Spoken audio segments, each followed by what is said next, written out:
What's up, everybody? Welcome to the GITM podcast where we cover the true crime, the paranormal, and whatever else we feel like talking about because we don't care. How you doing, Travis? Tired, but we're alive. For right now. The blood is flowing That like the rivers of Egypt. Sounds like a personal problem. Been learning a lot about aminals lately. Animals? Yep. Shout out to Forrest Galante and the Wild Times podcast. I would say the other members, but most people probably don't know who they are. I don't even know who he is, so... Forrest Galante? No. He's a biologist. Okay. He's been on Joe Rogan a couple times. Oh, has he? That's how I found out about him. And then he found... Speaking of Joe Rogan... He found the San Fernandina tortoise in the Galapagos Islands. It was thought to be extinct, but he found it. Speaking of Joe Rogan, we have to talk about this. Tonight's going to be true crime. True crime. We're going to get to the true crime.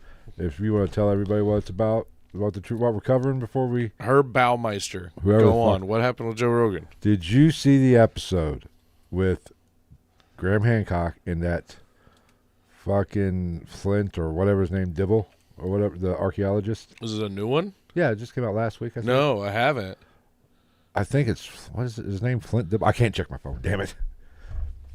Keep talking. I got it. This was the funniest thing I've ever seen in my life. Did somebody get destroyed?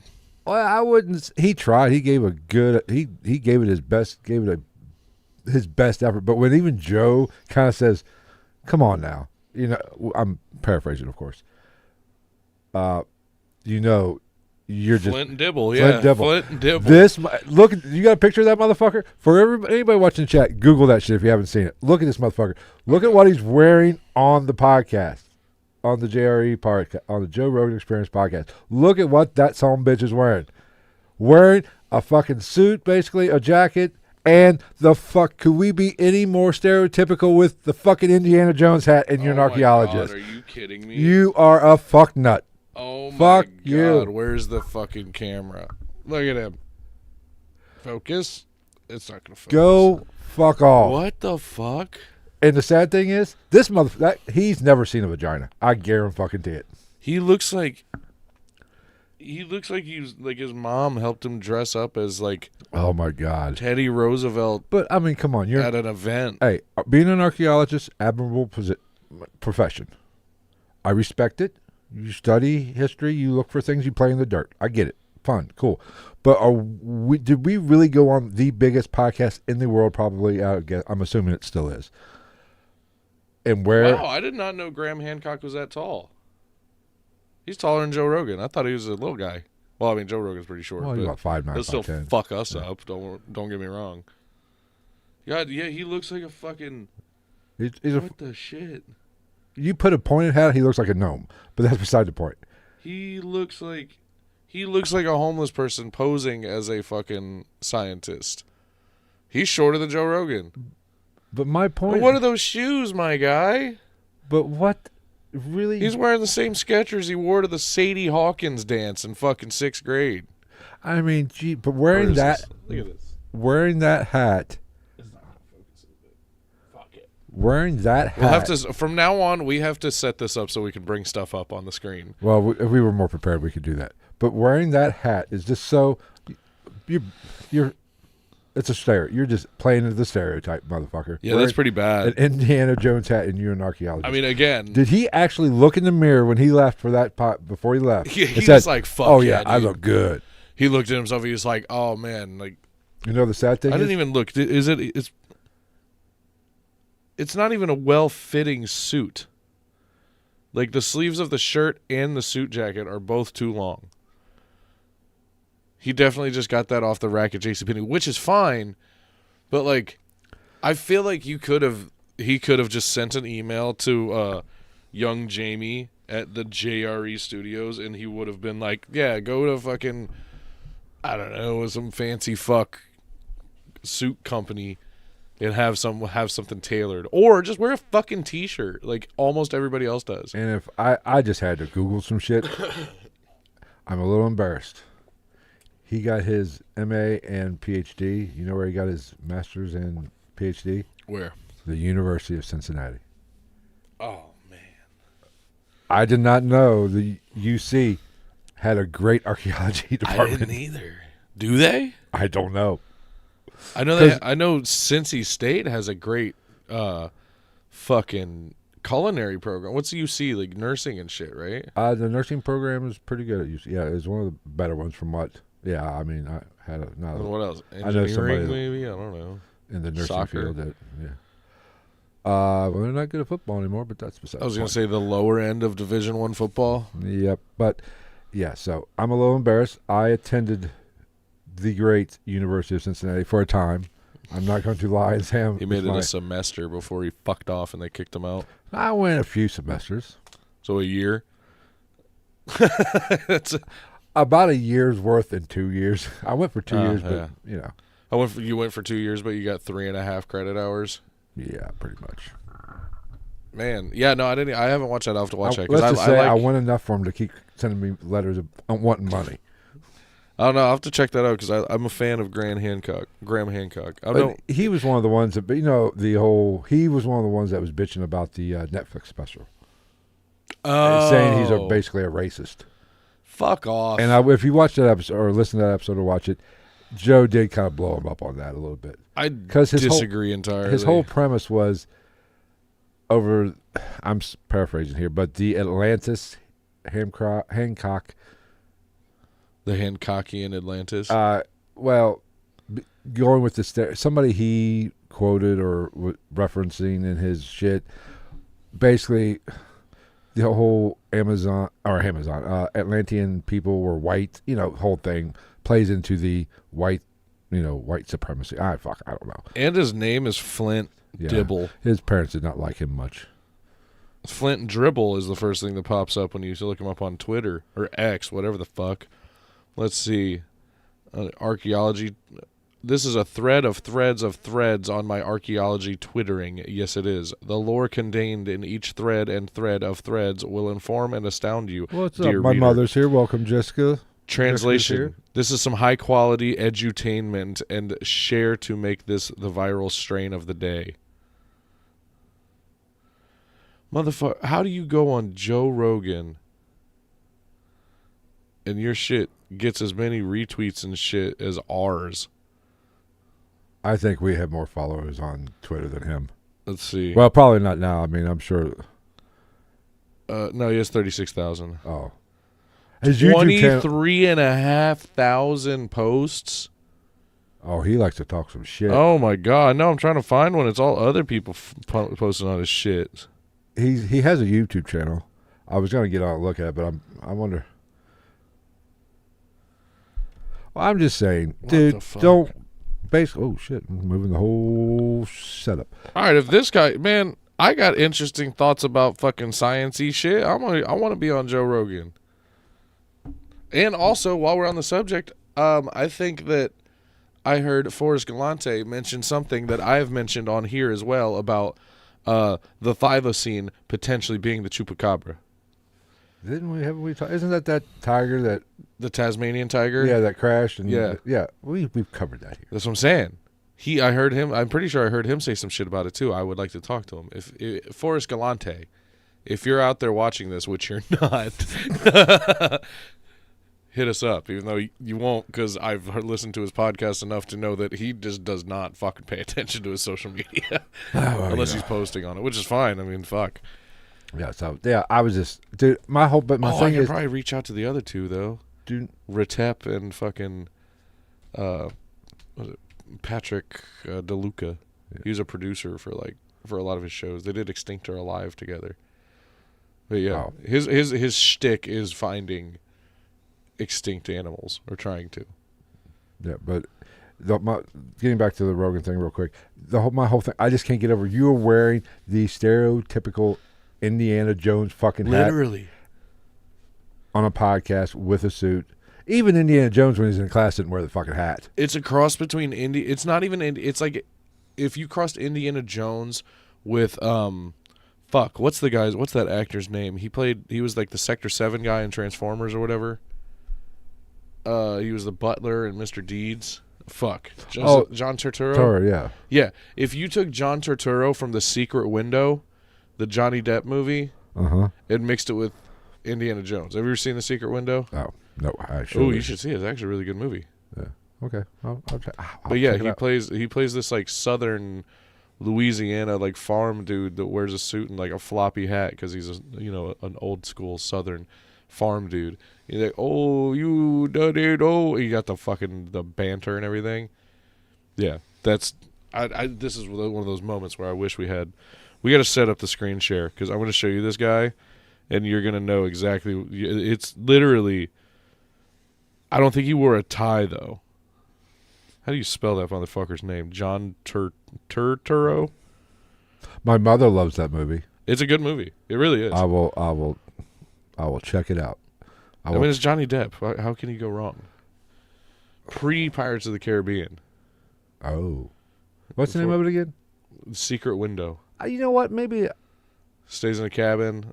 maybe I have. It's got Or it's been so long. Maybe I know I've seen it on. Maybe I don't know. it's got I don't think it's Forrest Whitaker.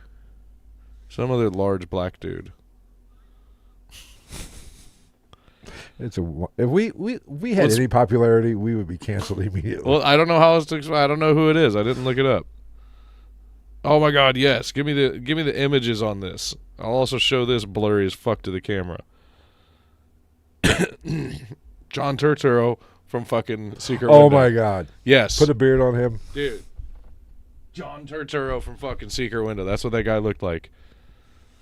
Now I got to look up the cast so I can stop being racist. Charles S. Dutton.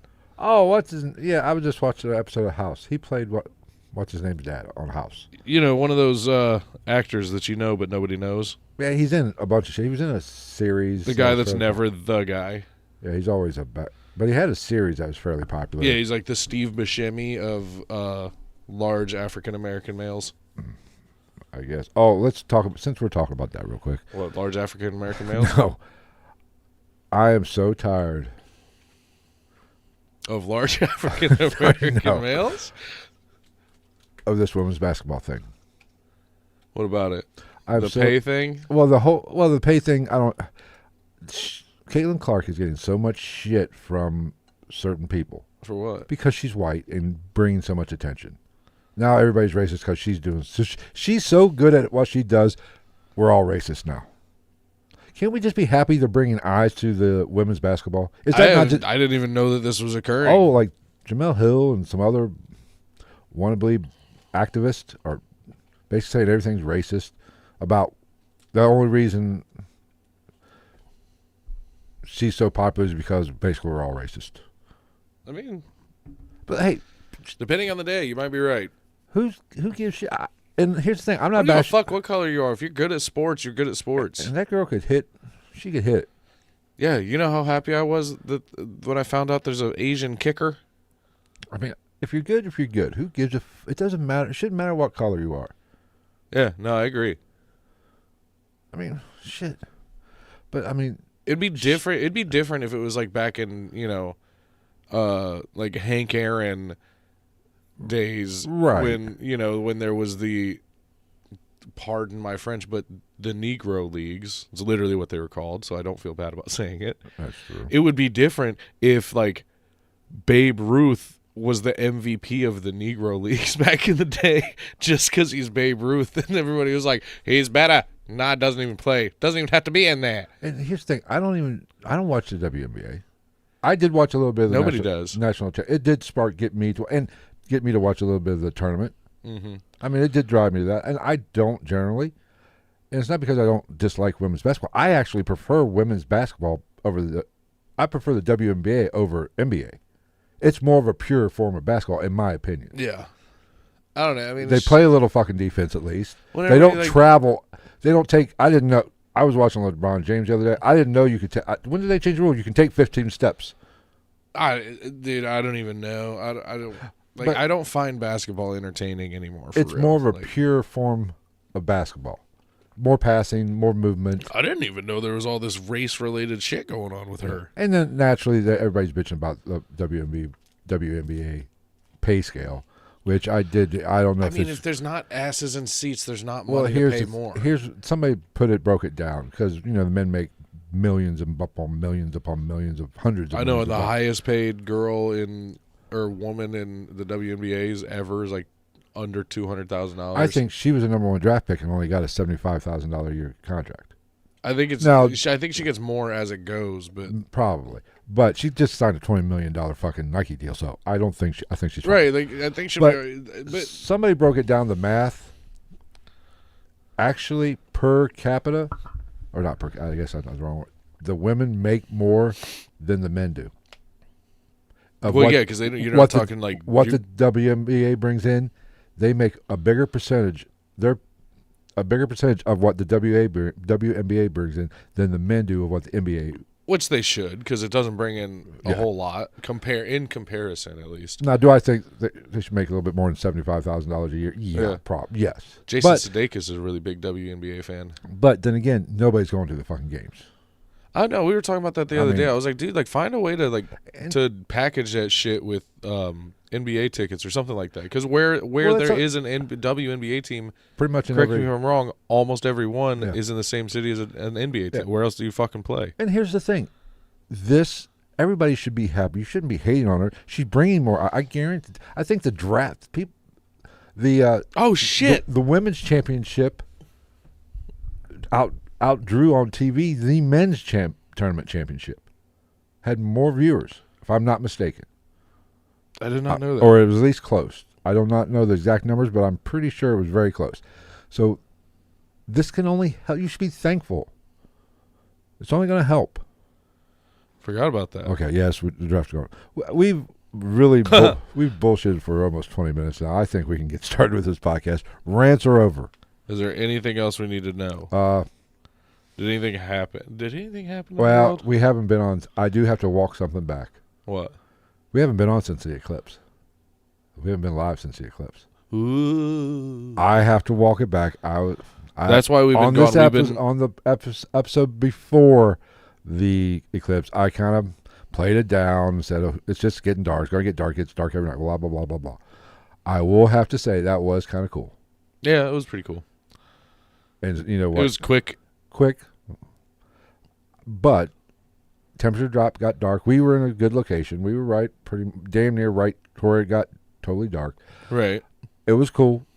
It was worth seeing once, and we all lived. The world didn't end that I know of. Oh, 8 p.m. it starts. So we got. I got the tracker, the NFL.com tracker up, so we're good. So we're good. So I say we got to keep track of the NFL drafts, you know. I say you go ahead and start this true crime episode, and we will get this ball rolling. Oh, fucking! Did you see the news today? Maybe not. That Trump shit still going on, the trial in New York? Guess who testified in it today? I don't know who the fuck he is, but I know his last name's Pecker. It literally, dude, it was the funniest setup ever. And I'm not, for all you pro-Trump people, I'm not hating on Trump. I don't give a fuck. But it was just Donald Trump, like, sitting there, like, you know, doing the Donald Trump face in, like, a former proceeding. And it was, like, Pecker to testify in Trump versus New York. And I was like, is that a person? Or are they talking about the subject of the trial himself? Because he's on the screen while it says Pecker to fucking... Well, can you imagine how hard it was for him to keep his mouth shut? Literally. You know, he was going to want to say. Oh, something. I want to like go back and watch the video because I feel like if I was one of the attorneys, I would have a field day. I'd be like, so Mr. Pecker, he owns the Inquirer.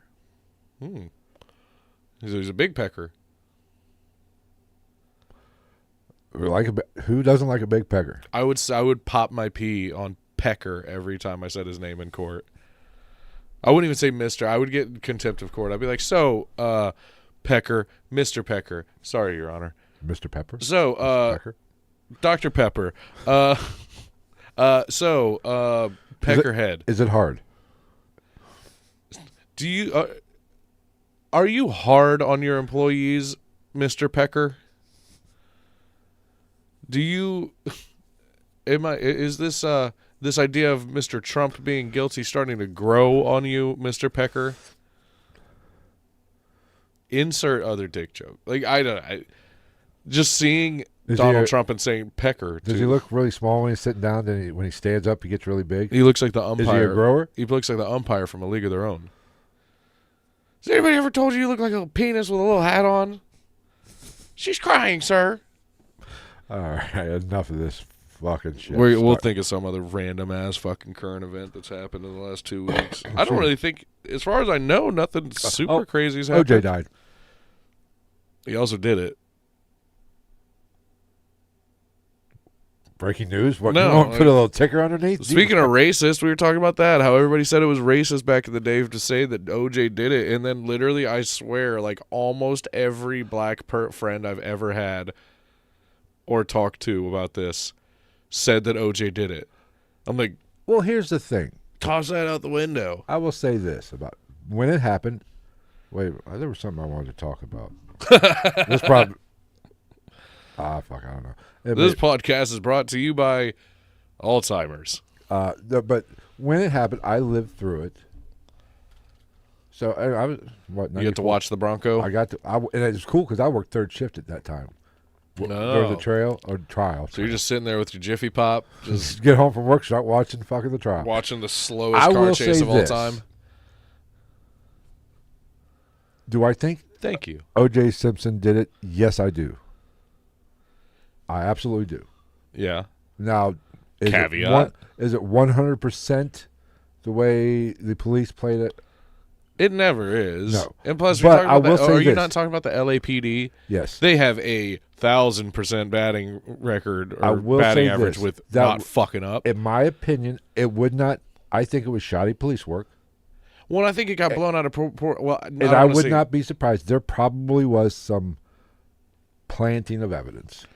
And I also think that as far as the media goes, it was a little disproportionate on a mass scale than what it should have been because of why can't I think of his name? The Rodney King situation. And that's what I'm saying. Let's be honest. And I'm not taking a fucking white people side as on a white person. That was fucked up. We owed you one. Fuck. I'll be honest. Balls in your court. I'm gonna keep it real. We owed you one. Yeah. That was complete horseshit. Yeah, it was. Literally, it's caught on tape. You getting beat to death by what? 6 cops, 7 cops. I know. And what's the best we can do for you? We put you on fucking celebrity rehab or whatever the fuck it is with Dr. Drew. Like 25 years later. That was like the pass interference call that didn't get called. To Rodney King? I do not know. Probably not. I don't know. Jamie, look that up. We owed you guys one. Yeah. Chalk that up to the game. Yeah. That was, we missed a call. We had to make it up on the next drive. I know. You imagine being one of those fucking piece of shit cops that was involved in that Rodney King shit, and they show the video, and they're just like sitting there in the courtroom, like, oopsies. Damn cameras. No, but I do think when it comes to OJ, there was some. I can't disagree. Really, under the letter of the law, in my opinion, and I'm not a legal expert. I'm an idiot. I'm an idiot. There was enough. That Cochran and the team did enough job to reasonable doubt. Yeah, they told him not to take his fucking arthritis medicine. Yeah. So by the letter of the law, in my opinion, I believe, I'm no expert. I can't blame the jury for coming back with not guilty. Right. And the motherfucker wrote a book called "If I Had Done It." This is how I would have did it. In other words, this is how I should have did it. You fucking dumb idiot. Not to speak ill of the dead, dummy. Looks like we got somebody new, Grim Mouse. Have you haven't? Oh. That seems new. Well, welcome if you're new. If you're not, that's what I was thanking for liking the stream. It doesn't happen very often that people like us. Yeah, my mother's here. If that tells you anything, that's the only people that like the stream. My significant other never watches us. What? I'm gonna have to chew her ass. She's usually at work and shit. That's a good point. Anywho, should we go? We'll think of some other dumb shit to talk about. But for right now, let's jump into the topic of tonight's thing. The topic of tonight's excuse me of tonight's whip show. This out. Now that's racist. I'm gonna have to. You can't culturally appropriate a movie that is actually racist for the intention of fun. Intention of being funny. Yeah, that is the greatest movie of all time. I know, but it is actually racist. Absolutely, that's the point. That's the point. I admit that. The two writers of the show was a white guy and a black guy, and they made it racist to be funny. And Mel Brooks. Mel Brooks is a white guy. Yeah, I know. Well, he's Jewish. Okay, whatever. Does Jewish fall under white? I don't know. I don't even know if I fall under white anymore. If I was Jewish, I would be like, don't bag me in there with those motherfuckers. I think I am going to get a 23andMe, see where I come from. The bee hat? Yeah, that's the bee. That's Phil. He's a piece of shit. Hello, That's Jessica. the Cincinnati Bengals, our local football team. If you're from outside of the States, American football, not football. Football. Okay, anyway. So, yeah. We're here to talk about Herbert Richard Baumeister. There is no second, third, or fourth at the end of that, which makes me sad. That's the worst name than Flint Dibbler, almost. No, it's not. So Herbert Richard Baumeister was an American businessman and suspected serial killer. Oh. This is why I can't wait till we get like a stream deck or something so I can have sound effects. Dun, dun, dun. A resident of the Indianapolis suburb of Westfield, Indiana, Baumeister was under investigation for murdering over a dozen men in the early 1990s, most of whom were last seen at gay bars. And police found the remains of 11 men, 8 identified, on Baumeister's property. He committed suicide after a warrant was issued for his arrest. Blah, blah, blah, blah, blah. Let's get into it. We're getting into it. I hate this backwards screen shit. I don't know if I like Grim Mouse anymore. He could take or he or she or it. I don't know. I don't want to misgender you. Could take me. Where you take me or you're going to kick my ass. And if it's kicking my ass, I'm old. That wouldn't be that fucking hard. And he has a history of strokes. So, yeah. You're setting the bar real low. That's not a joke. He literally had a stroke last January. And possibly another one. Nah, they don't think it was another one. Just like a precursor. I have a hole in my heart. So no stroke? I have a broken heart. Was the first one a stroke? The first one was a stroke. The second one presented The one where I was playing all the stroke music at the bar the first time you came in? No, that was the stroke. Stroke man, stroke man. That was actually the stroke. The second one was presented as a stroke, but they don't think it was a stroke. Because there was no... When they scanned my cat... My brain done worked the same. There was no new damage in it. Yeah, got it. Yeah. What the the state of which that football team is in? Yeah. I do now. Fuck it. I don't give a shit. I was gonna say, you're not even like really a Bengals fan. I guess you are by default. Actually, I'm a Raiders fan.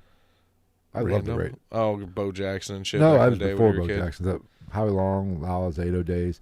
The 80 or 81. Didn't Lyle Alzado play for St. Louis or the Cardinals too? I don't know. I know he started with the Broncos. I think. No, that was some other fuck that I'm thinking of. Anyway, the team of the Swift. Is Like this, Taylor Swift, is this- or Travis Kelce's girlfriend, Taylor Swift. It's Gonzo. It's I'm Gonzo. assuming. We love you, Gonzo. Yeah, Nice try. I kind of assumed. So we're gonna start with the early life. Herb Baumeister was born in Indianapolis, Indiana on April 7, 1947, and was the oldest of 4 children born to anesthesiologist Dr. Herbert Eugene Baumeister and Elizabeth Baumeister, née Schmidt. Yes. His childhood was reportedly normal, but he began exhibiting antisocial behavior. Look at that. By the onset of adolescence. Friends later recalled Baumeister's Europhilia and how he used to, quote, ponder what it would be like to taste human urine.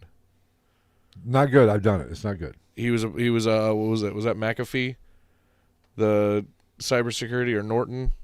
The cybersecurity guy that paid like Guatemalan servant people to like shit on him through a hammock or whatever in the backyard. Oh, yeah. Yeah. Was it McAfee? Yeah. Sorry, Pat. Not Pat. I forget his first name. He also enjoyed playing with dead animals and urinating on teachers' desks. I don't know how fully true that is, but it's shocking, so you can't leave it out. Well, at least he's not original. Didn't give an apple. Here you go, bitch. Take that. I pissed on that stupid teacher's lady's desk. She tried to tell me recess was over. I said, no, it ain't. He said, I'm still wearing my pee pants.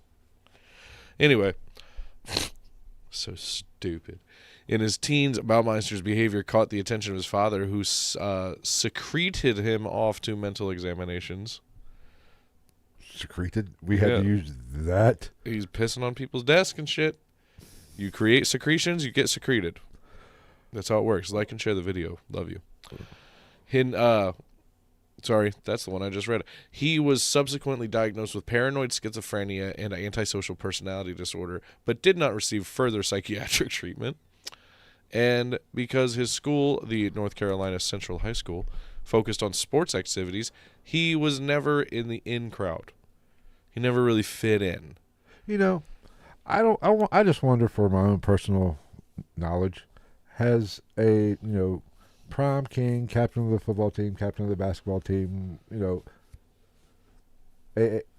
most voted most likely to succeed, ever become a serial killer? There's that NFL player that tried to have his wife killed. Green Bay Packer. Well, there's a Green Bay Packer that was a serial killer, but I mean, probably. I'm sure there was. I'm sure there is. They just ain't never got caughted. Who would it be, though? Well, then there's that UFC fighter that almost killed his porn star girlfriend. Well, they're a little violent. That's not really a shocker. There's got to be one out there. I'm sure there is. There's probably a Lifetime movie about a... You don't know, Bo. That was a two-way street, that their catchphrase. Probably Michael Jordan. I'm still kind of convinced that his sports betting had something to do with his father passing away. I know there is that conspiracy out there, but I have not looked into it. I would hate to pass judgment. I've literally seen Michael Franzese himself, the former mafia member, or mob, whatever, say that Michael Jordan is just a straight degenerate gambler. Speaking of that, we have to do an update. Oh, yeah? And I did watch this movie, the gangster you were just talking about, the former mobster. Michael Franzese. I've caught a few of his YouTube videos. Yeah. And one struck my attention about the the Iceman. He basically, because I did watch that movie with Richard Kuklinski. Yeah, the movie about him. Yeah, which one? There's fucking 3. One of the most recent ones, I guess, with that one guy. I could never think of it. Michael Shannon, the guy that played Elvis in one of those, Elvis and Nixon or whatever. And it had Captain America in it. It actually had Winona Ryder in it. So, and we even covered this on our Iceman podcast about his mob connection, being a mob, possible hitman. He said it was all bullshit. He never heard of him. Yeah. Made for an interesting story, though. Oh, yeah. It makes for a great fucking story.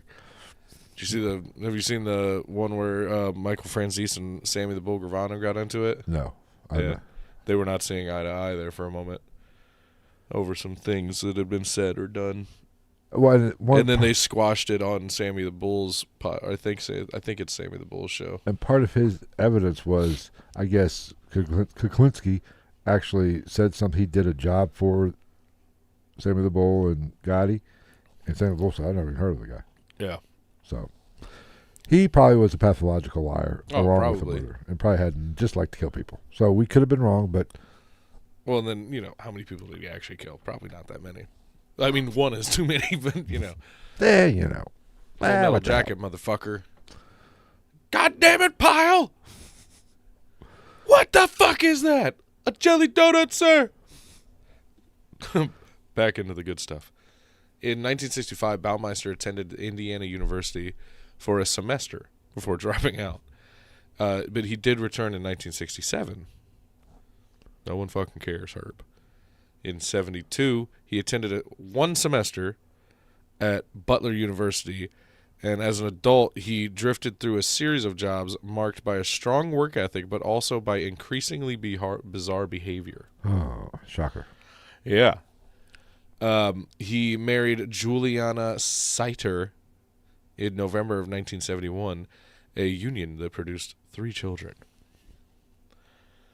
She later said that they had been sexually intimate only 6 times in over 25 years. And she never saw her husband nude. That doesn't shock me.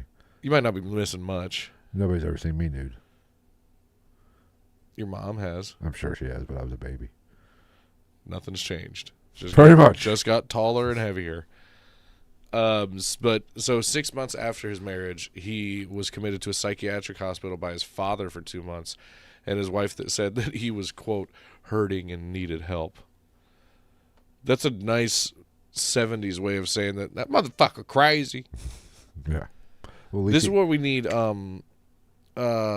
Charles Ramsey needs to be a part of every news story. The guy from the Amanda Berry thing up in Cleveland. Oh, yeah. He needs to be interviewed on everything, even if he's not involved. That's true. He would have given a much more straightforward account of this man's psychoticness had he been interviewed instead of old Julie. But, you know, I'm sure she's a lovely woman. Oh, yeah. He eventually founded the successful two-store Save-A-Lot thrift store chain in Indianapolis in 1988. Oh, that's nice. Yeah. And around May of that year, Herb and Julie purchased the Fox Hollow Farm property. You've probably heard of that. I think I've heard of that. Yeah. Sounds familiar. Yeah. In 94, his son had been playing in the family's wooded backyard when he found a complete, partially buried human skeleton. Wonder how that got there. Mr. Baumeister, Herb, if you will, explained to his family that it had been one of his father's dissecting skeletons. He then had it stored in the garage and buried it in the garden again after he had cleaned out the garage. Yes. Now this brings us to, do you remember the I-70 Strangler? Yes. Let's talk about the I-70 Strangler. Let's do it. Now, the I-70 Strangler is the nickname of an unidentified serial killer who killed at least 11 young boys and adult men in Indiana and Ohio between June of 1980 and October of 1991. In my prime years, I'm lucky to be alive. And the bodies were dumped near Interstate 70, hence the name. Really on the nose with that one. Now, this killer met their victims in popular gay bars and other similar establishments within a 4-block radius of Indianapolis. That's probably why he didn't get me. Yeah, if he would have gone to, like, Dayton, maybe. Maybe. Now, all the victims were later found naked or partially clothed near Interstate 70, often dumped in rivers, streams, and ditches in the rural countryside. Each had been strangled, and though officially unsolved, Baumeister was named the prime suspect in the case in April of 1999 by law enforcement.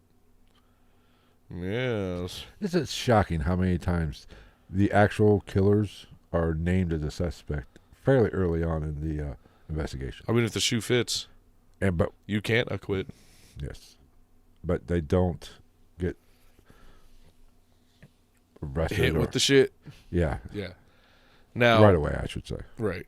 Now, according to investigators, bodies related to the I-70 Strangler case stopped being found in 1991 after Baumeister bought the Fox Hollow Farm, which he would use as a burial site for subsequent victims.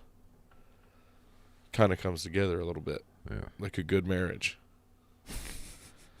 So let's get into some of the details, the gory details, the bits that everybody comes for.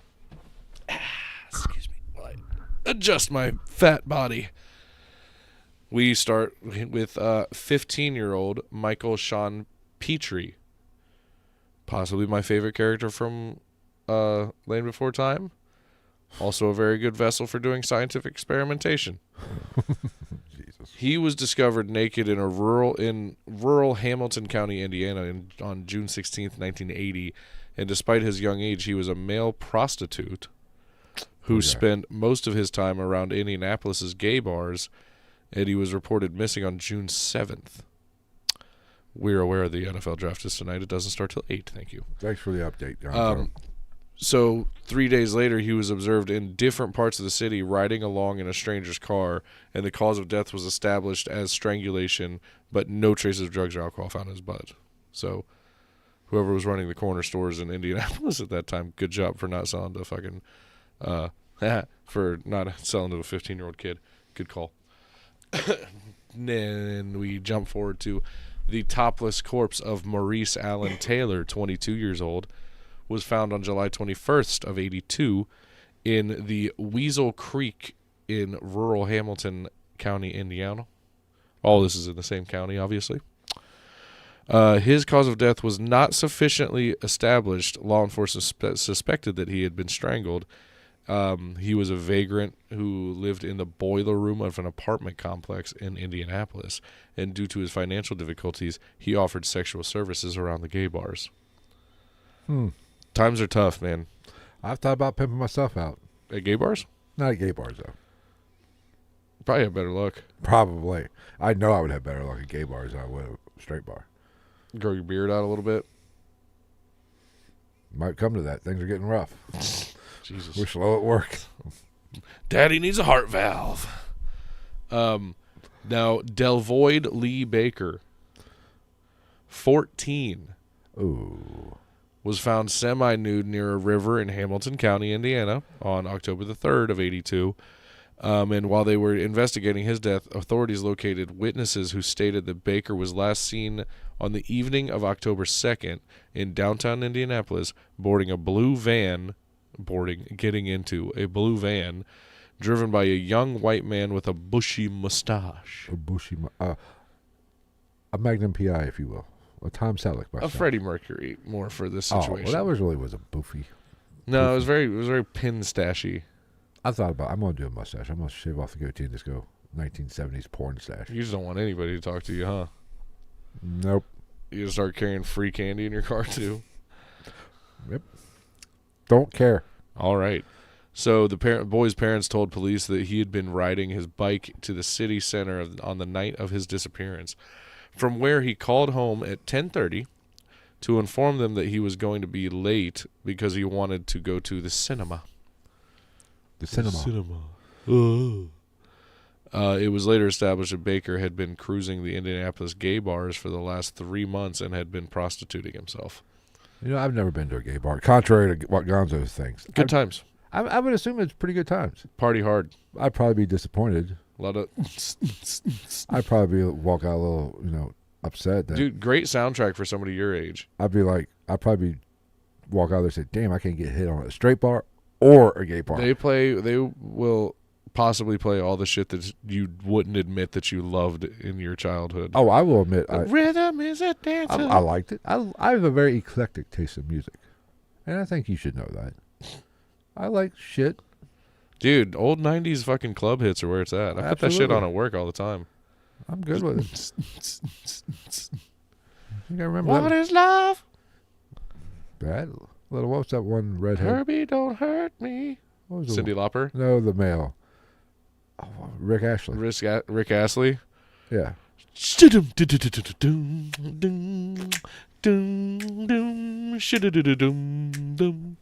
Fucking classics, man. Just all around classics. They don't make music like they used to back Don't in make the it like they 80s used and to 90s. no more. So we talk. Let's go to Mick Riley, 22 years old, disappeared May 28th, 83, after visiting the Vogue Theater, a gay nightclub in Indianapolis, and he was last seen with an unidentified man with whom he left after.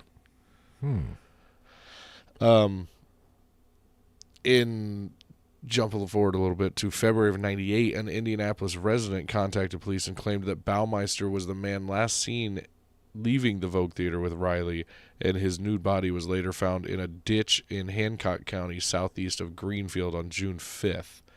Autopsy determined that he had been strangled, likely by a towel. Kind of boring, though. That's not very hot. Yeah. It would have been a garrote or whatever it's called. Garrote. What is it? Is it a garrote? Garrote. Yeah.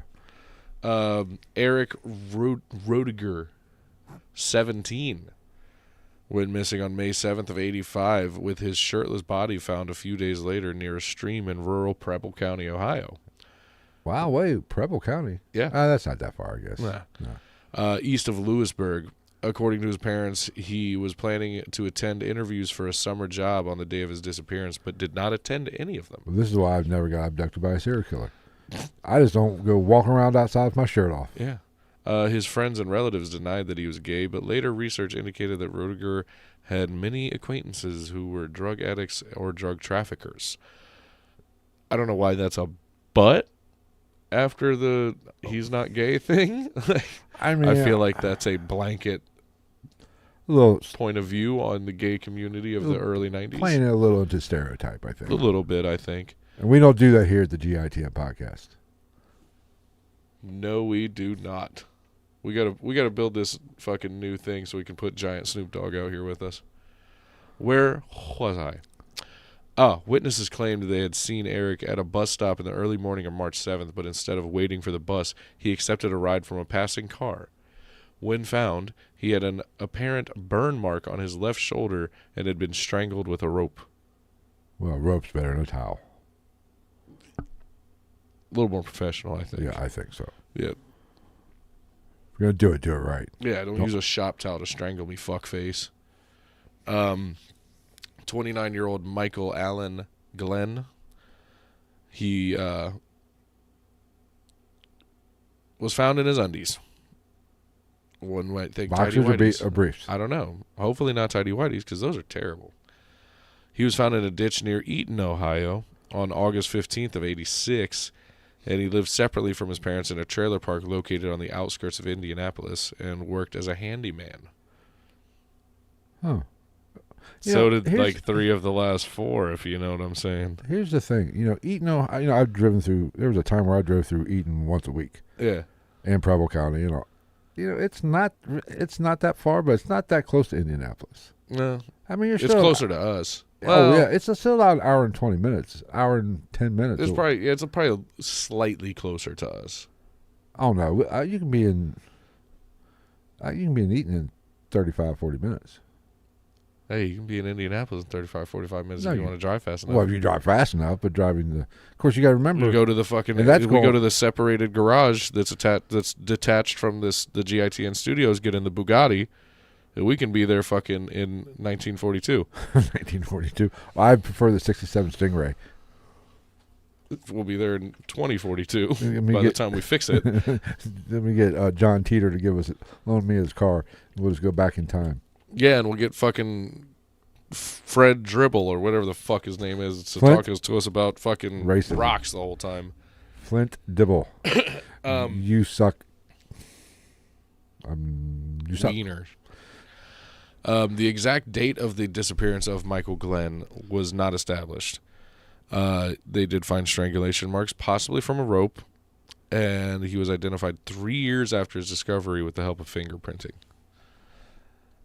Those fingerprints will get you. Every time. DNA, fingerprints, pissing on 23andMe. Pissing on teacher's desk. It gets you every time. Isn't that how they caught the Golden State Killer? 23andMe or some shit like that? I think so. Kinda. Well, roundabout. They tested like his nephew or somebody that was related to him. And they narrowed down the search. Stupid. All right. James Robbins Jr., 21 years old. Missing on October 5th of 87 at around 10 p.m. shortly after leaving his mom's house in Indianapolis and walking to the southern part of the city. 2 days later, on the 17th, his naked corpse bearing strangulation marks was found in a ditch in rural Shelby County near Interstate 70, south of Gwynville. While investigating his murder, police located 2 witnesses who gave conflicting information. One claimed that they had seen a red Jeep Wrangler Renegade near the crime scene. Ooh. I know, I wrote that, and I was like, I bet you Phil, like, in the back of the day was like, man, I'm going to get me a Renegade one day. While another said the car was a Chevy Blazer. Never had a Chevy Blazer. And it's also 10 p.m. Yeah. I feel like that's a vaguely understandable mistake to be made. Right. It's not that. Especially not everybody's fucking Jeremy Clarkson from Top Gear. Be like, look at the headlights. It's clearly a Blazer. The only thing that's missing is the fire. You like that? Yeah, it was a good one. Now, August 12th of 89, good year, the corpse of 26-year-old Stephen Lynn Elliott, wearing just his underwear, found in rural Preble County, Ohio, near I-70. He had been strangled, presumably with a rope again. His father told police that when his son came out as gay in 79, he then left the family household and became involved in prostitution, developing an alcohol addiction. Part of me wants to not believe all of that because he left the family. did he leave the family, or did you guys not like him because he was gay? And And do you now just assume, like, 90, 91? 89. 89. Oh, yeah. And this happened, he came out in 79. Oh, you kicked that fucker out. Yeah. Guarantee it. He started sucking dicks because he's a prostitute. No, I'm not. This is Mark. He's been my boyfriend for 5 years. Whore! Dirty, gross AIDS whore! That's probably how his dad reacted. Fathers did not tend to react well back in the late 80s. And I make light of it. Late 70s, early 80s of the homosexuality. Yeah, we make light of it, but I don't approve of it. If you're gay, you're gay. I don't give a fuck. Hey, I don't give a fuck. Yeah, just don't steal my shit. You don't have to be gay to steal my shit. One of the best wingmen I ever had was bisexual. There you go. I mean, I had to tell a bisexual guy to fuck off one time. I was like, I'm twice your size, and you're making me feel uncomfortable. I mean, we went out all the time picking up chicks. Well, he wouldn't, but I'd get his stragglers. Yeah, I was like, I'd pick up his hand-me-downs. Dude, that was a situation, man. Everybody was like, there's somebody tried to tell me he was homophobic. I was like, no, I don't give a fuck that he's bisexual. I give a fuck that he will not stop making uncomfortable advances and trying to get me drunk. Well, that's what I give a fuck about. I didn't even know I asked him. I was like, dude, chill the fuck out. You can continue to sit next to me and conversate with me and my amigos. That's fine. But like, just calm down a little. Like, well, you know, this guy, I didn't even know he was bisexual, gay, whatever. I was not aware of it. Somebody told me. You know, this is early 90s. Yeah. Huh. Before marriage, I was like, oh, okay. I didn't know. At the time, I was like, you sure? They told me he was gay. I was like, no, I've been out with him, and we've picked up women together. And your mind just went aflutter with questions. Then I started thinking about it. I was like, wow, he does dress really well. He has a great fashion sense. Does smell kind of good all the time. He's either gay or a vampire. Huh. So I came out and I asked him, I said, dude. And he kind of gave me, and this, like I said, the early 90s, he kind of gave me that look like, oh, this is obviously our friendship's going to be over. I said, dude, it's okay. It's cool. Right. I don't give a shit whether you suck dick. Just curious. I don't care. Whatever. I was like, I will say, you grab my ass, we might have a problem. But that goes for any male. Straight or, unless I'm wearing a football uniform or some kind of sports outfit. Or it's hilarious. And I made a great play. Do not tap me on my ass. Other than that, we're cool. If you're staring down at the crotch area a little too long, I'm going to say, hey, my eyes are up here, fucker. But, I mean, at the same time, you could also just be like, yeah, I know, it's hard to find. You're going to need some That's not bulge. That's the weird, awkward-looking fold that jean zippers make for some reason when you sit at a right 90-degree angle. Right. But then Anywho. Then we went out and Just puts great. My sluttiness was because of him. I couldn't keep up. On the bus now. I'm just assuming what was on the playlist back then. Or actually, knowing you is probably like, stick-a-doom, dig-a-doom, here I go again on my own. At that time, it was a lot of Alice in Chains. Oh, yeah. Stone Temple Pilots. Down, wow. I do love doing some scatting. Yeah. Skip-a-da-bow-bow. Proceed. I will not interrupt you for at least 10 minutes now. I doubt it. Come to Clay Boatman. Okay, that's a stupid name. Oh, Flint and Dibble's not? Oh, I said Flint and Dibble's the dumbest fucking name of the... I mean, maybe you're a great archaeologist. That's great, but, like, you got a fucking dumb name, buddy. Just saying. Probably got rusty pipes. Hey. Hey. Ba-dum-ts.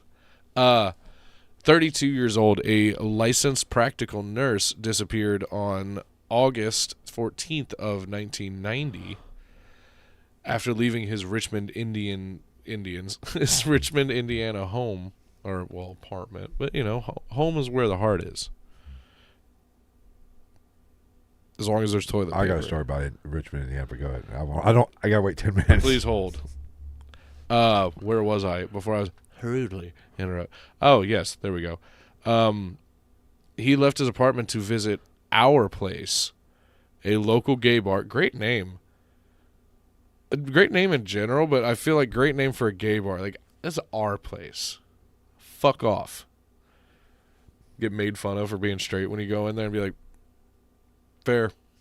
Good point. I'll eat that. Let me rephrase. I meant I'll bite the. I will accept these jeers. Have a lovely evening. Do you validate parking? I'm going to have to counterbalance this table now. Well, eventually we're going to have a whole new setup from what it sounds like. Yeah, I'm getting on that. I say we just build out this whole room. Just do away with all of the amenities that we have in here, all three of them. Okay. Well, we do have 2 fridges. One's a really tall table.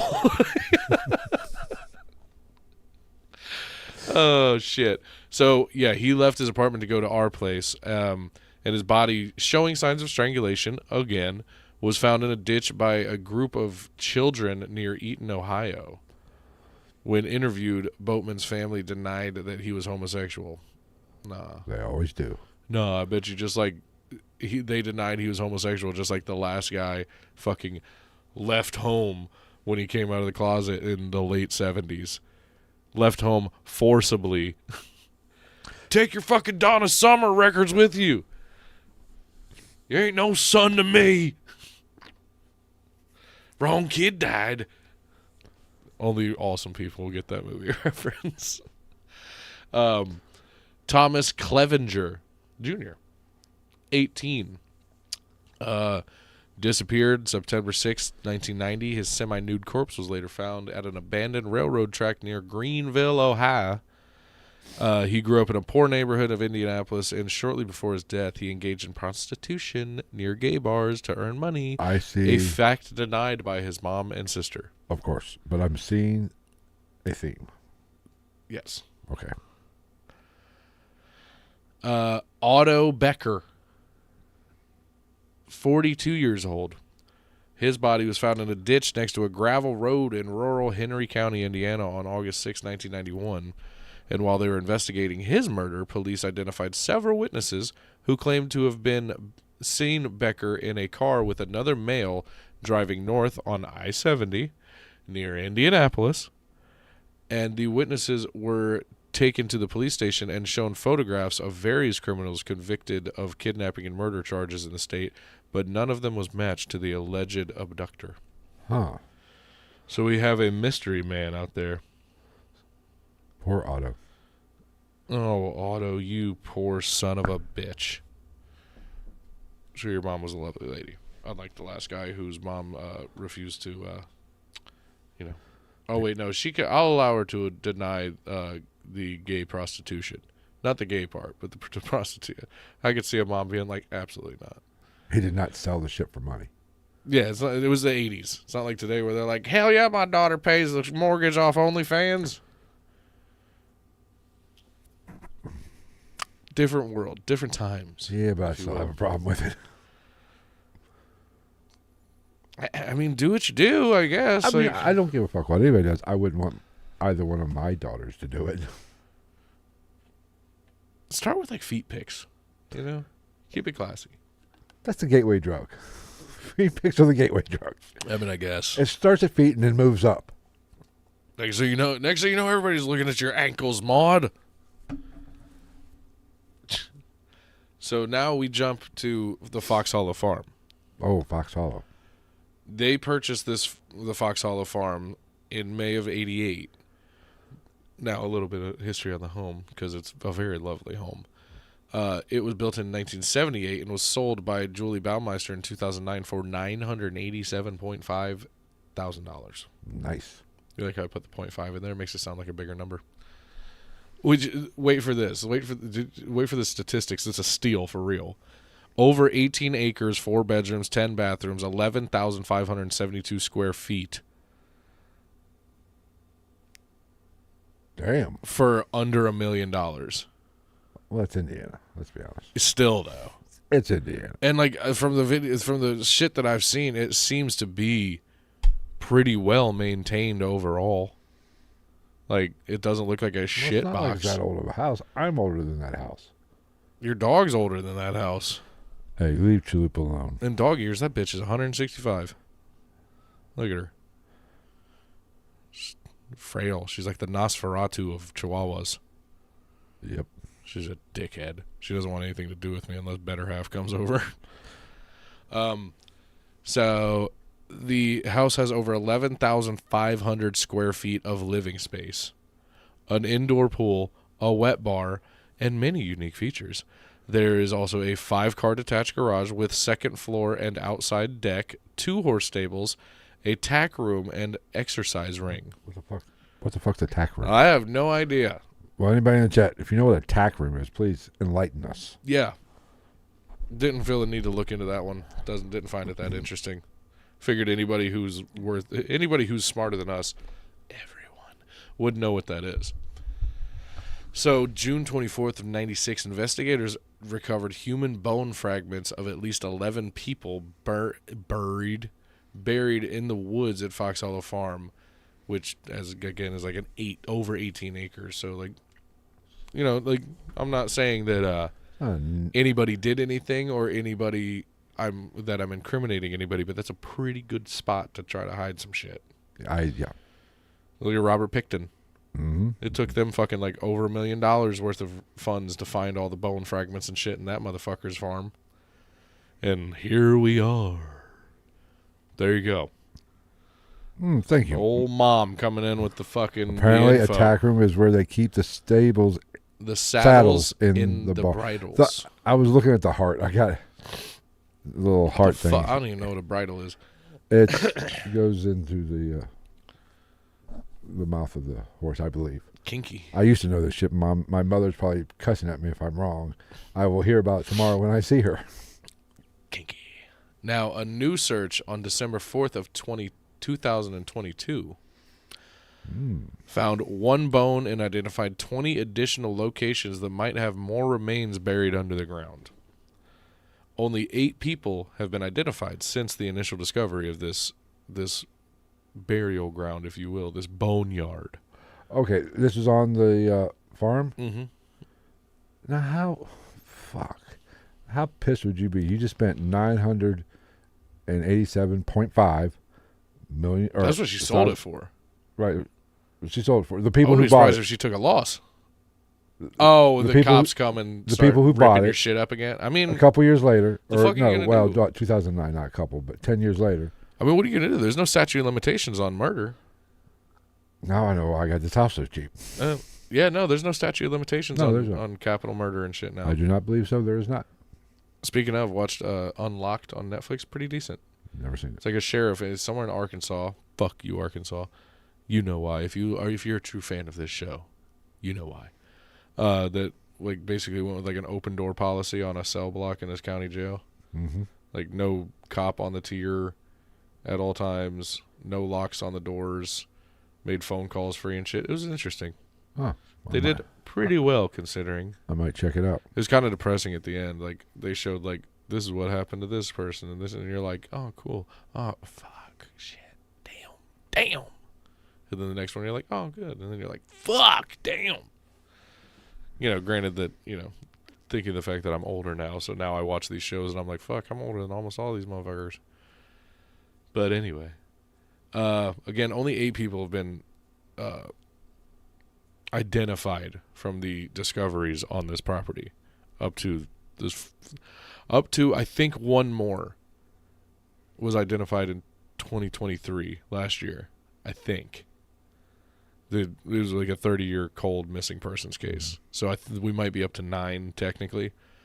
The additional 3 remains are still unidentified, although they are believed to be male and to have been victims of homicide. The arrows point in the right direction for that assumption, I would have to say. Hamilton County Coroner's Office have appealed to the public requesting anyone with missing family members from the mid-1980s to mid-1990s in the Indianapolis area to complete DNA tests in an effort to help identify the victims' remains. Fair. I think that's a valid way to go about it. How the fuck else are you going to try to identify any of these people? There's no way. Now, as of January of this year, Forensic experts continue working in an effort to identify nearly 10,000 human remains recovered from the Fox Hollow farm. Don't get your panties... 10,000. Don't get your panties in a bunch of that, like bone fragments, stuff like that. So let's talk about that a little bit. John Lee, or Johnny Bayer, 20 years old, went missing May 28th, 1993 in Indy. Jeffrey Jones, 31, missing July 6th, 93 in Indy. Richard Douglas Hamilton Jr., had to say that whole thing, 20 years old, went missing July 31st of 93 in Indy. Like, if you pay attention to how close these are together. Alan Livingston, 27, missing August 6, 93 in Indianapolis. His remains were recovered in the initial search of the farm in 1996, but remained unidentified until October of 2023. So that's the one that I was referring to. Okay, gotcha. Stephen Hale, 28, went missing April 1st of 94 in Indy. Alan Broussard, 28, went missing June 6th of 94 in Indianapolis. Roger Goodlett, 33, went missing July 22nd of 94, last seen after he left his mother's residence where he lived to visit a gay bar on 16th Street in Indianapolis. 2 weeks before his disappearance, Goodlett was sighted in the company of Baumeister in several Indianapolis homosexual establishments. Michael Kieran, 45, a gay man, last seen on March 31st of 95 at a gay bar in downtown Indy. A jacket belonging to him was found in Baumeister's residence. Manuel Resendez, 34 years old, a gay Hispanic male and children's counselor from Lafayette, Indiana. I'm sure they would not have been okay with that. Well, it was the 90s, maybe. What year? 95. 95? Pushing it, though. Or what, 93 when he went definitely missing. pushing it. So he was last seen at a gay bar in downtown Indianapolis on August 6, 93. And in January 2024, Hamilton County coroner announced the identification of remains that were recovered in 96 from Fox Hollow Farm. Excuse me.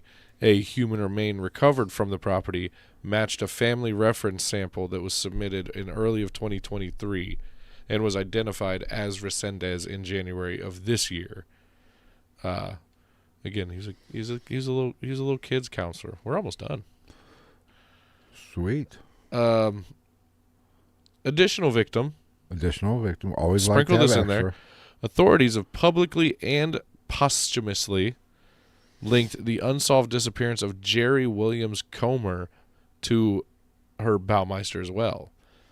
He was last seen in Indianapolis on August 8th of 1995, and after his disappearance, his vehicle was found in Castleton Square Mall.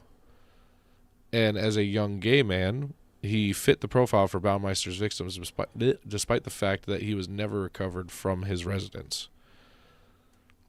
I think that's pretty easy to possibly chalk up to him as well.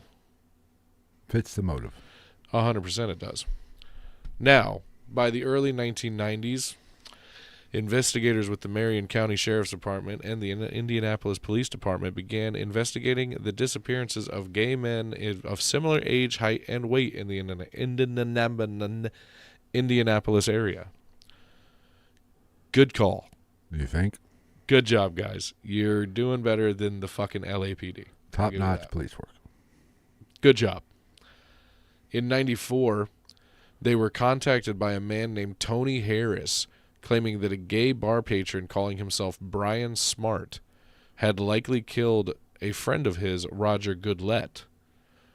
Based on his suspicious interest in Goodlett's missing persons case and had attempted to...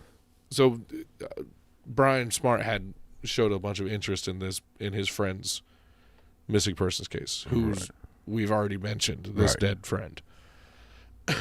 So he had attempted to kill him with a pool hose during an erotic asphyxiation session in his mansion after he had met him at a local Indianapolis gay bar, the 501 Club. Hey, accidents happen. Yeah. You know. Who hasn't been choked? Oopsies. So who hasn't done it? If I had done it,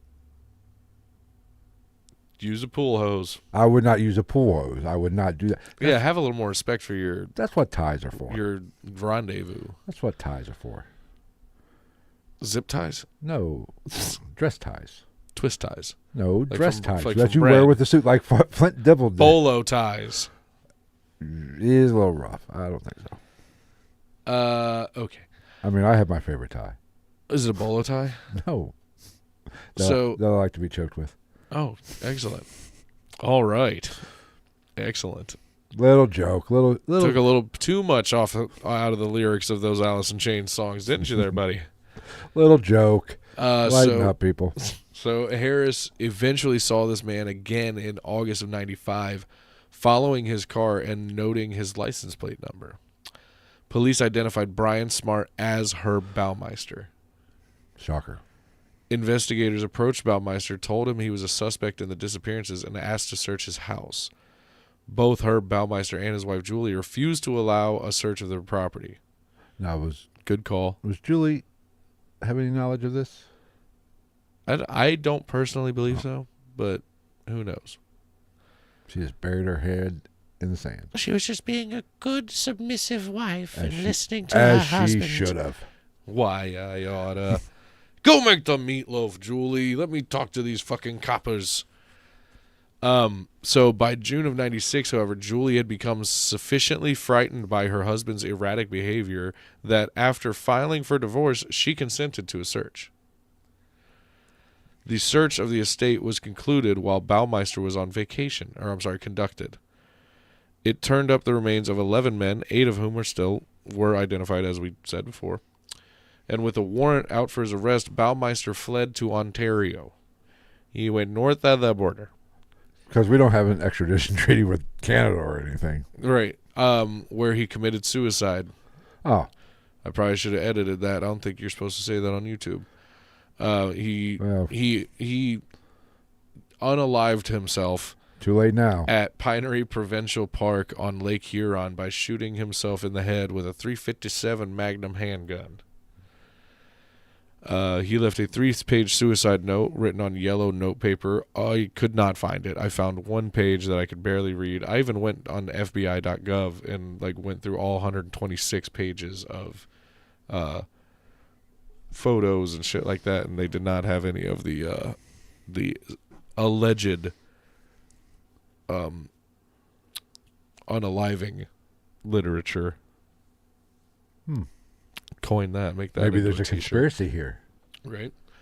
While they're hiding from us. Get this. He regretted messing up the park, he wrote, and felt badly about his broken marriage and failing business, but he did not mention the remains of his victims or admit it to any crime. Well, at least he was upset about something. He felt sorry for something. He's the Tupac of gay serial killers. Ride till I die. He described items on his trip, including his intention to kill himself in a different place, but seeing children there and changed his mind. Well, At least there's that, I guess. Fuck. hey, you got to have some standards. Even serial killers have some standards. And the most irrelevantly important part of this whole story, his final meal was a peanut butter sandwich. That's just sad. Was there any jelly? If it was just peanut butter sandwich, Or you, at least you peanut, deserve to off yourself. at least peanut butter and banana. Ooh. Ooh, peanut butter and banana is I delicious. don't like bananas. Why? Because they're dick shaped. No, it has nothing to do with their phallic nature. Do you know what kind of foods are dick shaped? The best kind. No more hot dogs. No more popsicles. I'm a big how they Texture. yeah. Yeah. I do not like the way they. I do not even like holding a banana. It grosses me out to hold a banana. There's just something. Whatever. It doesn't gross you out. You just pick it up and you're like, why is it so big? No, then you take the skin off. Literally, if I hold a banana with, I love bananas. I will Ralph all over the fucking place. I Just love holding. bananas. They're hairy. Ugh. It basically is phallic. It's got more hair on it than me. Isn't it technically a nut? What, a banana? Yeah. I do not know. I think it might be. I'm sure somebody in the chat will tell us. Oh, no. I do not like banana. Apparently, I loved bananas as a kid, but I do not like. I cannot eat a banana now. I love bananas. If you gave me the choice of eating a banana or going to a gay bar, and actually going through with anything, trust me, just because it might be a tough call. Just because you go to a gay bar does not mean you have to do gay stuff. Well, I'm just saying. Basically, if you gave me the choice between eating a banana or I don't know what we can say on YouTube. Or eating a banana. Or eating a banana. I might go with a banana. A banana, if you will. I probably have an easier time keeping my contents of my stomach down with that than I would a regular banana. Well, let's let that be known at the end of this episode, if nothing else. If you go to a gay bar, you do not have to do gay things or be gay. Unless you would have a good time. It's fine. Just like if you're gay, you can go to it. I don't even want to say like a not gay bar. I was going to say normal, but I was like, that's kind of fucked up. You can go to the fucking local B-dubs. If they have a problem with you being gay, hypothetically fuck them. Hypothetically fuck them. Or, power move them. Fuck them for real. Like, shit. Somebody wants to give somebody shit for being gay at B-dubs and then you fuck them. You fucking win. That's Charlie Sheen level winning. Winning. Like that's inarguable. If you're like if his friends are like, yeah, fucking Mark's awesome. Did you see him giving that gay guy shit about being gay? That's a fucking gay guy. And then he comes back and he's just like, what's up, fellas? Where you been, Mark? I got fucked by that gay guy. Mark, no. He's like, yeah. Yeah. It's been a long, dark road I've been walking of this secrecy. Hey. And also, if you're gay and you come out to your family and they're not cool with it, like that one guy's, I don't give a fuck what his dad says. He got kicked out. He did not leave on his own. Fuck your family. Give them 10 years. I bet you when they're on their deathbed, they'll be all fucking lovey-dovey again. Well, everybody gains perspective when they're on the deathbed. They just all respond like, what was the wife's name from Archie Bunker's wife? Edith? Oh, no. Oh, no. Oh. I just know that was an abusive marriage. And that guy was fucking racist. So was the Honeymooners. All TV was racist back in the 70s and 60s. It was a different time. Domestic violence was accepted. I love that that's a thing. They're like, it was a different time. I'm like, that doesn't make it okay. Well, but just because it was more socially acceptable. I don't even want to say socially acceptable. Just because it was more. We've had this conversation before. Less demonized. There was a time where we can't say. I know we can't say this word. Nincompoop. Certain files. Liking of younger ages was acceptable. Diaper snipers. Yes. Chomos. Herbophiles. Whatever that. I don't even know. Is that a word? They should all just be fucking. Herbophile, is that somebody who rapes or grapes? Grapes. Good thing we have a very small following on this platform. But, think about it. Back in the ancient days, that was very common. And even it wasn't that long ago when, it was normal. 13-year-olds were getting married. Look at Jerry Lee Lewis. He married his cousin when she was like 13 or 14. Hey, that's acceptable. Jerry Lee Lewis, I'm from Louisiana. I was talking to somebody that my mother will appreciate this, was being from the great state of West Virginia. Mountain Mama. They were making fun of said state because of... Was it me? No, it wasn't you. Because of the so-called... incestuous background? Right. The stigmatism of that. But then I saw a thing where states where it is legal to marry your first cousin, it's either legal or legal with exceptions or outlawed. Huh. Guess what? Ohio? No, Ohio, it's illegal. West Virginia, illegal. There's like 3 states where it's completely legal, and several states which it's just frowned upon. It's legal with exceptions. And guess what? The state we were just referring to, is one of those states where it's legal with exceptions. What, Indiana? And like Arizona is another one where it's, I forget which states. Arizona might be completely legal. But yet, Call me Gene Hackman, because who's your brother? the Mountaineer state, it's completely illegal, and they get the bad rap for it. Now, just because that one family in the hills, There was more than one. but I find it funny. I mean, it happens in the Amish community. Nobody Because talks about it. I've always said this: the people of the residents of West Virginia should really be pissed off. If you drive through the state of Indiana and you think West Virginia's backwards, you get outside of Indianapolis. Yeah, Indiana's weird. Indiana's It's a little weird. Indiana's It's a little weird. hillbillyish. Oh yeah, there's also Ohio for real. You get outside. Ohio's got more bigger cities. You got Yeah, Cincinnati, but Dayton, like you get into those Columbus. middle areas. But up towards Eaton, Or even out here, if you go out far enough. Well, if you go out closer to Indiana, like Millville. yeah, it gets a little sketchy. Millville just ain't shit. There's nothing going on. it's a little in Millville. hickish. I'm not hating on Millville. There's just nothing there.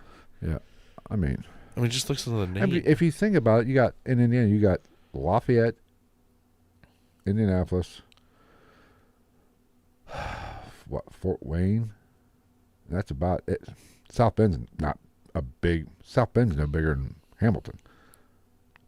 Gary 50 years ago. Well, Gary's a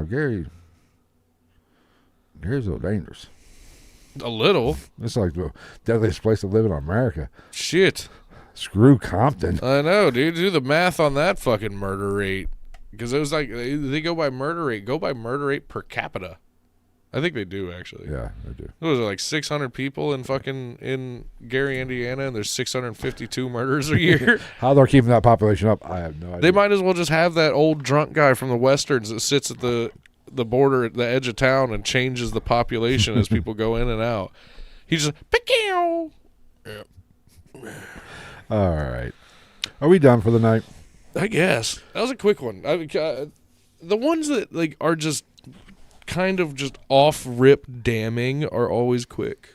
That's true. But, this place is allegedly haunted, too, by the way. Oh, awesome. Toss that in there. Why'd you bury the lead? I actually think, I'm pretty sure I was talking to somebody years ago that said they know the people that own the place now. Because I was like, get me in there like swimwear, bruh. Let me go do some investigation. Yeah, we could do that. INVESTIGAYTION.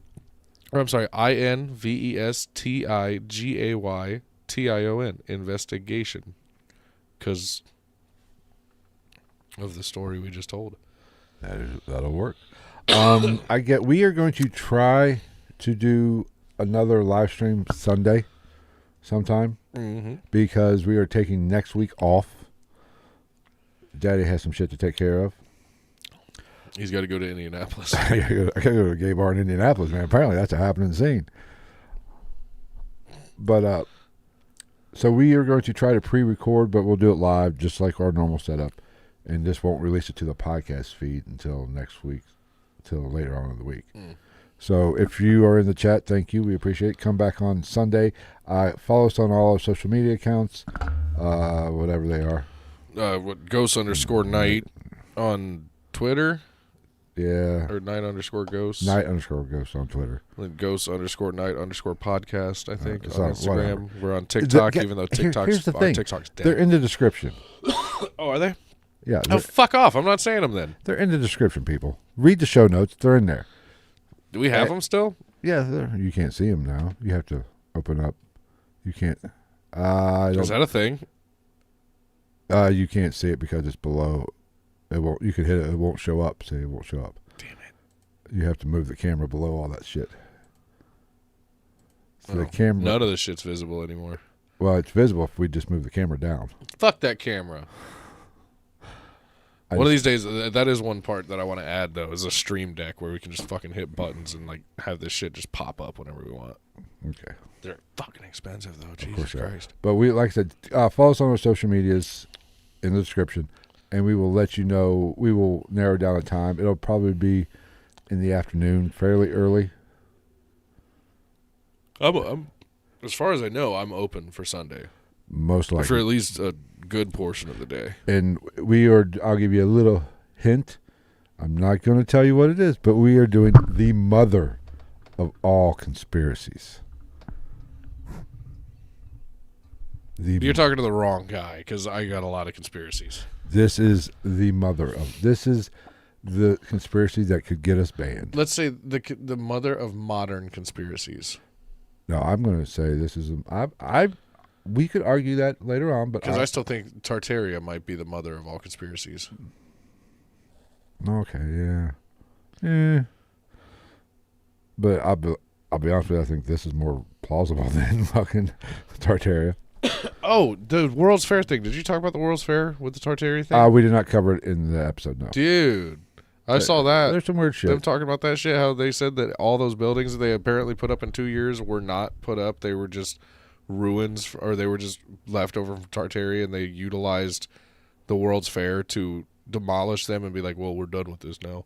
I've heard that. We did not go into that in our episode, but I've got a tickle in my throat. It's the fucking ghost of Herb Baumeister tickling your throat, trying to throat goat me. Sweet. But so join us sometime Sunday.